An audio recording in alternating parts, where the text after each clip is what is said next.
Et oui, je reconnais là-dedans le réseau, puisque moi, quand j'étais à la DAS, on nous emmenait à un château. Un château, d'accord. Oui. Qui ont, c'est-à-dire des éducateurs? Les éducateurs, les directeurs du foyer où on était. Donc on allait dans des châteaux, je voyais ce qui se passait, les enfants Qu'est-ce que vous voyez? Des enfants qui disparaissaient. Ils nous emmenaient dans les parcs pour qu'on demande aux enfants de venir vers nous. On les appâtait en fait. Après, les assistantes sociales accusaient les parents comme quoi ils s'occupaient pas des enfants, alors que c'est pas vrai. C'est la DAS qui les kidnappait en fait. Et on allait, oui, au château de Monsieur Mitterrand. De Monsieur Mitterrand? Oui. Dans la Nièvre? Non, à Château-Chinon. Ah oui, pardon, château. Je suis pas très bon en géographie. Château-Chinon. Hein. Je suis désolé. Ouais. Je suis désolé. Ouais. De Mitterrand. Oui. Donc il y a beaucoup j'ai beaucoup de cassettes vidéo aussi, qu'à l'époque c'était des cassettes vidéo où on me demandait souvent de chanter pour ces gens-là, des gens très importants que j'éviterai de citer les noms parce que au jour d'aujourd'hui je sais pas ce qu'on me ferait si Monsieur Mitterrand était présent? Bien sûr, il était présent. On me demandait de faire des choses que je voulais pas. C'est-à-dire de faire du mal, couper des mains, violer. Et si je voulais pas faire ce qu'on me disait, j'étais violée 2 fois plus. Couper des mains de qui? D'enfants? D'enfants qui voulaient pas faire ce qu'on leur dit. Donc moi, je refusais totalement de faire ce qu'on me disait. On me disait si je le ferais pas, je serais tuée. Ou alors violentée ou violée 2 fois plus. Et j'ai dit, violez-moi. Faites-moi ce que vous voulez. Si Dieu a décidé que je devrais mourir, je mourrai, mais en aucun cas, au nom de Jésus, je salirai mes mains. Vous aviez quel âge à ce moment-là? J'avais 8, 10 et 13 ans. Et vous arrivez à vous rappeler de tout ça? Tout. Est-ce que c'est pas quelque chose qu'on a enfoui on posera la question à notre psychologue qui est ici présent. Est-ce que c'est pas quelque chose qu'on a enfoui au fond de soi-même pour que ça ressorte plus? Je n'ai rien caché, moi, et je n'ai rien voulu oublier. Pour la simple raison parce que j'avais mes petites sœurs derrière qu'il fallait que je sauve. Et qu'à chaque fois je savais que déjà mon frère et ma sœur qui étaient avec moi, j'étais tout le temps celle que, même si j'étais plus petite, je voulais les défendre à chaque fois. Et moi j'ai toujours eu la foi. Donc pour moi, fallait pas laisser ça comme ça. Et moi, à aucun moment j'ai oublié tout ce que j'ai vécu, rien. Le seul truc, c'est que il y a des choses, encore aujourd'hui, que je parle pas et que je dis pas. Pourquoi? Parce que j'enverrai la moitié de Nevers en prison. D'accord.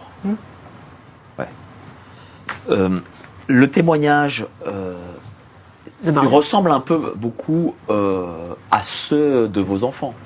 Tout à fait. Ouais, tout à fait. Est-ce qu'ils ont aussi, on les emmène aussi à ce type d'endroit où doivent faire des choses? Oui, tout à fait. Ils m'en ont parlé. Ils ont osé me parler de lieux très très connus avec. Voilà, je peux vous le dire si vous voulez. Allez-y. Moi, mon fils, il a fait un dessin que j'ai déjà partagé où il dessine la pyramide du Louvre.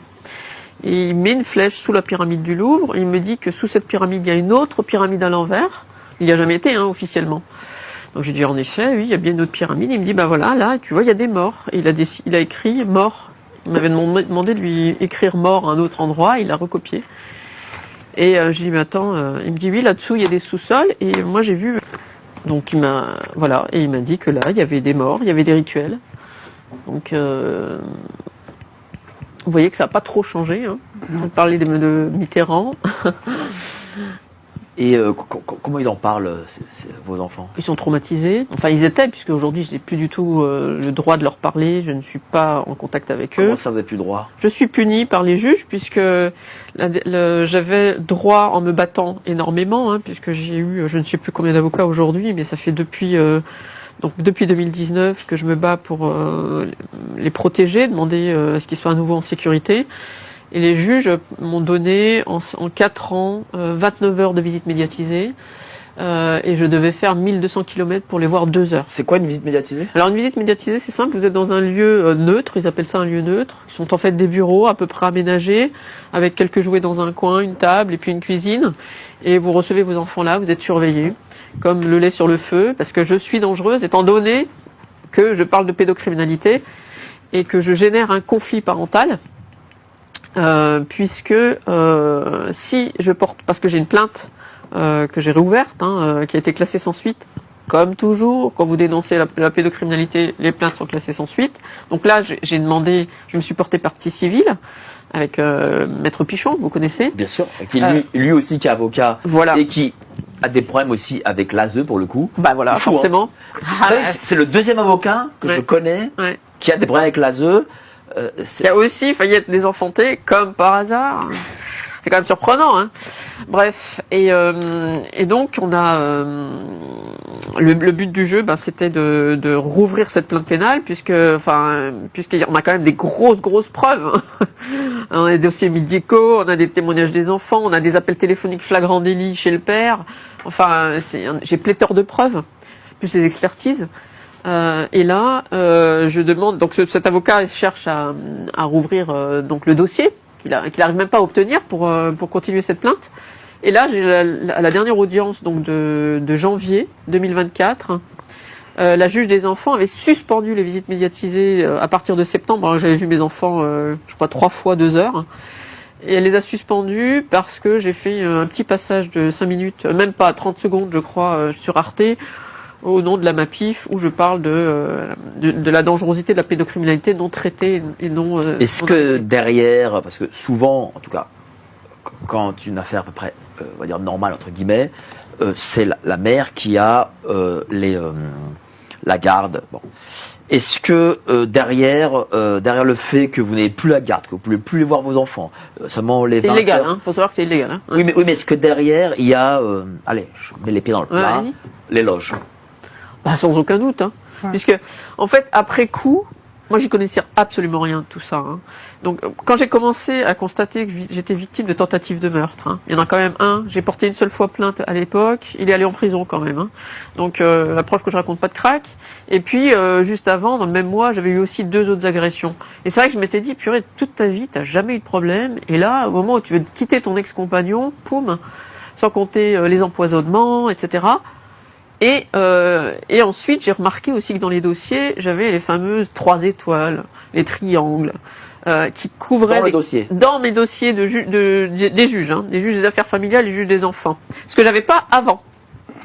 Au moment où j'ai dénoncé la pédocriminalité, qu'on a porté plainte, comme par magie, arrivent ces 3 étoiles. Et je me suis Qu'est-ce que signifie 3 étoiles? C'est un code entre francs-maçons pour dire, voilà, on se serre les coudes, les gars. Cette personne fait partie de notre réseau, donc et en fait il l'encadre. J'ai regardé parce que j'ai fait une vraie enquête et en fait il l'encadre et le sujet qu'il doit maintenir, c'est-à-dire le syndrome d'aliénation parentale, la maman qui invente cette histoire pour obtenir une garde. Et donc je suis une histrionique. Et si on fait une analyse, même si j'étais réellement histrionique, une histrionique c'est une hystérique en gros. En quoi elle est dangereuse et elle a plus le droit de voir ses enfants, une maman qui est hystérique. C'est quand même assez surprenant.